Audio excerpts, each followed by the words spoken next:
Learning more about the U.S. this morning testing an unarmed intercontinental ballistic missile just days after North Korea fired its latest ICBM into the Sea of Japan.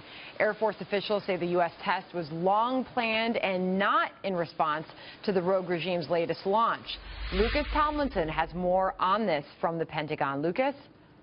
Well, Sandra, it's the fourth long-range missile test for the Air Force this year. The unarmed Minuteman III missile blasted off from Vandenberg Air Force Base in California early this morning and flew over 4,000 miles, hitting a target in the Pacific.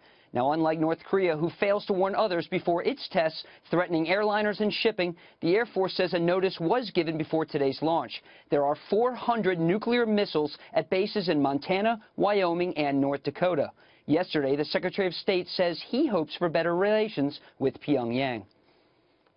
And we're trying to convey to the North Koreans, we are not your enemy, we're not your threat, but you are presenting an unacceptable threat to us, and we have to respond. Officials say North Korea still has to do a number of things before it can hit the United States, such as 1, hit a target, 2, have a re-entry vehicle survive a trip back to Earth from space, and 3, miniaturize a nuclear warhead and place it atop a missile. Now, Sandra, North Korea has had a record-setting pace of missile tests, and they want to achieve those goals with these tests. All right, Lucas Tomlinson, thank you. Lucas, by the way, North Korea and the U.S. aren't the only ones testing missiles. Who else in Asia, Lucas?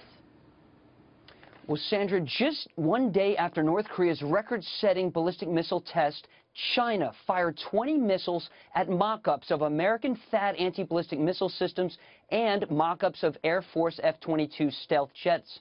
Now, China has long protested